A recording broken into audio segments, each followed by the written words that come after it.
Hi, I'm Aaron, and I'm a Norse pagan, and welcome to the hipster of Odin. Today, in this video, you're probably wondering, whoa, you actually look like the All-Father Odin. And you're probably right.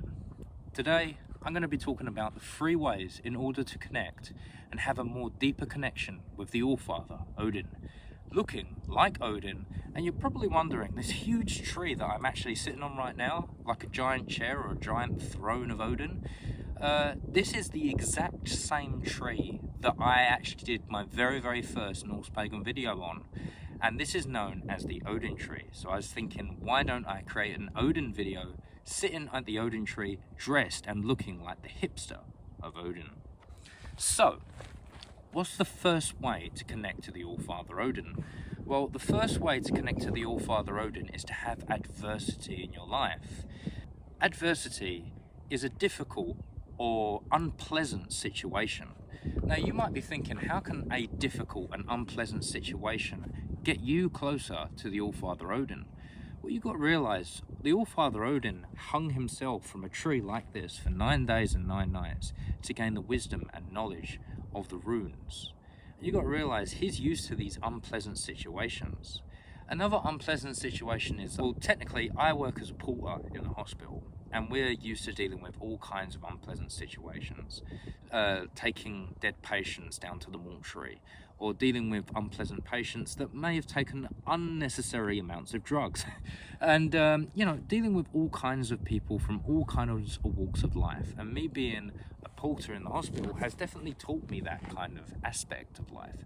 But another thing is how to deal with pressure. Another thing is that how to deal with different people at work. You know what I mean? Like, work is a very stressful environment, but in that stressful environment, you will be tested again and again and again on your character. And on that character building aspect, you learn to become more independent, more self-sufficient on yourself. You know, there was times where, you know, like on the basis of adversity, I remember calling out to Odin when we were about to move from one apartment to another and saying, "Odin, give me your strength," for to be met with silence. Now, after speaking to many other pagans about this, they said to me, this is Odin giving you the right and the ability to figure things out on your own. So if you have adversity in your life and you feel abandoned, don't think that that is Odin abandoning you. This is Odin wanting you to figure things out on yourself and to figure out for you what works for you. And also another thing is, this is also Odin's way of, like, Odin is very aloof. You know, most of the time when you're first getting into Norse paganism for the first time, Odin isn't always there. He isn't always present. He wants you to figure things out for yourself, read the books yourself, go out to the forest yourself. Odin, the bestest analogy of Odin is a lot like this. He would possibly drive you all the way to the desert, strip you off naked, and legitly drive off to the civilization or the city for you to figure out for yourself your own way back. And that's exactly how I felt Odin was for me. When I first started following Odin for the first time, in the time of 2019, it was hard. It was really fucking hard. Into 2019 to about 2020, I started to realize that Odin was really tough, and I started to realize following Odin was very tough. That unlike all the other gods and goddesses that I have been many things in my life. You know, I was once a Christian, I was once a Buddhist, I was once a Satanist, I was once a Levian Satanist. I tried many religions out, trying to think what fits. I've heard of many gods and many goddesses and many ways of being. And, you know, what I learned about Odin is that he's not some cuddlesome sky father. He's not there to wipe away your sins or to forgive you of your sins. He's there for you to prove yourself to him, you know. And the more I started to realize that, you know, the more I started to figure things out. You know what I mean? Like, Odin can surprise you at any given moment in time. All of a sudden, you would hear his crows going, "Caw, caw, caw." And then all of a sudden, you will turn around and you will see this crow looking at you. You know, the moment I found out that I was going to have a son, yeah, I was just smoking, minding my own business, sitting outside, and then all of a sudden, this raven perched itself on a fence. And I looked over and I saw this raven perched on a fence, and I thought, okay, this is interesting. Looks at me, looks away, looks at me again, looks away, then flies off. And I thought, okay, this is interesting. And then all of a sudden my missus turns around and says she's pregnant. And, you know, anything in life can be adversity. You know, obviously the messages of Odin are very different. But anything in life can be adversity. You could have adversity at work. That gives you a sense of character building, creating a more better character in yourself. You know, fiercer the furnace, stronger the iron, as they say in the West Ham United football team. You know what I mean? Like, yes, you build character, but you can also build strength. And in that strength, you learn how to deal with more adversity over a period of time. That these challenges do become challenging, but at the end of the day, they become a situation that you can become stronger because of it. It could be the death of a parent or the death of a good friend. You know, you feel down, you feel lonely, but in that fear and loneliness, you have strength because of it. And then another situation of adversity comes, and that makes you stronger. Second piece of advice that I would give you in order to have a closer connection with the All-Father Odin is madness, and how madness can be inspirational. And right now, as the moment I started talking about madness, the wind has started really picking up, and you probably noticed it's turning the camera a little bit. So, this is my understanding of the inspiration of madness. The fool is the wise man, but to be the wise man, you first need to become the fool. Now, I would know so much of what it is to be a fool, because I am a fool. Let's just say I had a lot of money in my savings account, and I decided to sacrifice all the money in my savings account to my paganism. Whether it came down to all of my pagan books that I purchased to learn about Norse paganism, whether it came down to things to place on my altar, whether it came down to the things that I'm wearing right now, whether it's the books I write in, whether it's the pendants I wear, everything was a sacrifice. I sacrificed everything to become closer to the All-Father Odin. And I became wiser because of it. And another thing is, to be wise, you have to first be the fool. You have to be the one who makes mistakes. You have to be the one who lives in the shoes of that wanderer and kind of goes, you know what, I've lived, I've made mistakes, but I've learned from it. And by being a fool, I've learned to become wise. And to be wise is to not become the fool again. But this is the reason why I think Odin is also associated with owls, because the owl is also known as the fool, but also known as the wise. Fool because it stays awake at night and sleeps in the day. That's the way of the owl. But it's funny how my nickname is Owl and I am a fool, but I became wise because of it. And how is madness and being a fool meant to be inspirational? Well, what I learned about how madness has done that is that I was just following my intuition. When you follow your intuition, when you follow that gut feeling inside of your stomach that says jump, go for the leap, see where it goes, then in my personal opinion, I think you should go for it. And if it means that you sacrifice all your money, if that means you sell everything that you own in order to travel all around the world to find wisdom and knowledge about pagan beliefs, then you do that, because you end up finding more wisdom and more knowledge because of it. You know, I know Jacob sold everything that he had in order to travel the world and now has found wisdom and knowledge wherever he went. However, I sacrificed all of my money to become more closer to Odin and have found that closeness to Odin because of it. Yes, I need to rebuild everything that I did sacrifice, but that can be rebuilt in time.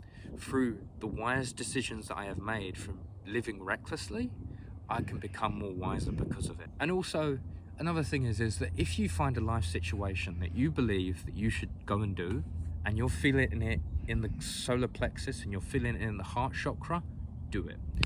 Because by following your intuition, you are following Odin. Because by following your own intuition from within, when your gut is telling you, I should really go and do that, and if I don't do it, I will regret it for the rest of my life, then you should do it. and you should find out. And if you become a fool because of it, don't panic. You'll become wiser because of it. And by following your intuition, you follow Odin. Because Odin won't come out the clouds and go, "Hi, I am Odin. I am the All-Father. I am the All-Wise."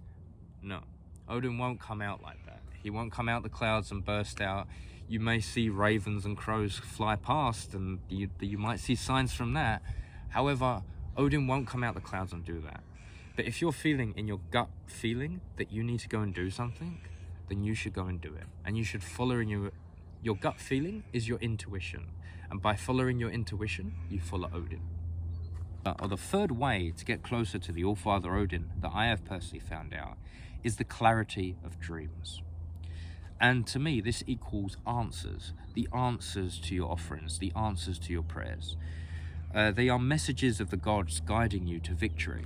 You know, there's times where when I first started this path as a Norse pagan, I became a raven, in the sense where in my dream I was flying over the bluest of oceans. If you go to Australia, you would see the clearest of blue oceans, and you would fly over this ocean, and all of a sudden when you're flying over this ocean, you can actually see the white sand.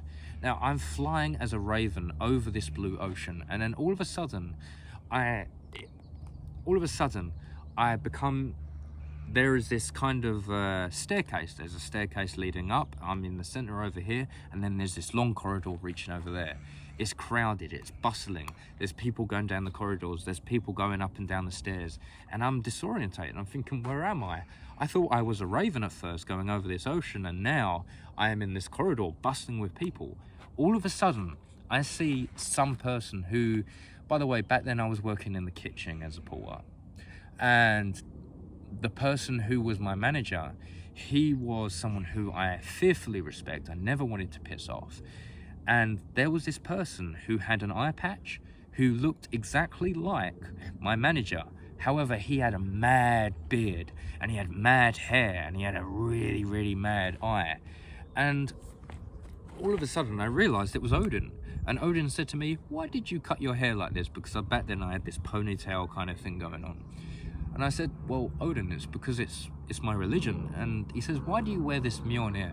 And I said, "Because it's my religion." And he looked at me, and I looked at him, and he gave me this wild stare like.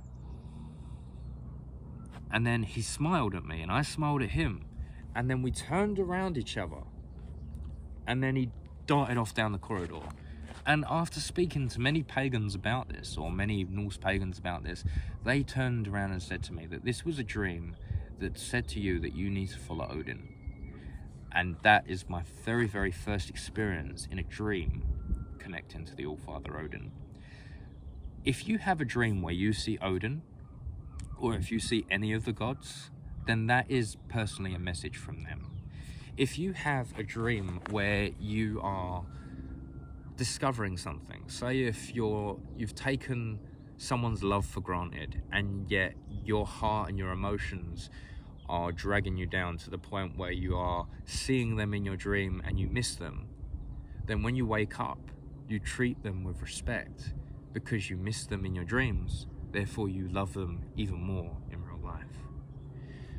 And that's what I noticed about me and my missus, you know what I mean? Like, I don't really talk a lot about my family. I try to keep it as private as possible. However, I have had dreams where I miss my missus. I'm sleeping right next to her in the bed, but I miss her in my own heart. And in doing so, I wake up and I actually turn around and say, "You know what, I have 100% missed you." And she said, "But you sleep right next to me." Exactly, but something deep down from within is telling me I need to be better. But that could be anything, any life situations that the gods are trying to teach you is from within your dreams. Within your dreams, Odin will guide you. In your dreams, the gods will send you messages. And if you have a dream where you're lucid, where you are awake within that dream, then I can 100% guarantee that is the gods trying to give you messages from within your dream, trying to teach you a lesson. It's kind of like, you know, when you play a video game and you kind of do that first trial of the game before you actually play the game. It's like when I played Assassin's Creed for the first time. and you find out a new skill, and then you try out that new skill before you actually do it. However, it's kind of like in the time of the cavemen. In the time of the cavemen, they would have dreams, and say if it was about killing a lion, say if they were going out to kill a lion or a woolly mammoth, and they were trying to kill it to eat it, right? So they will do it the first attempt, didn't work out, so they'll go to sleep and they'll dream about it. And then when they dream about it, they're given answers. They're always thinking about what is the next solution to do it. And then they wake up, they do what their dream intended, they kill whatever they're trying to kill, and then they get something to eat out of it. It could have been a lion, a jaguar, or even a great woolly mammoth.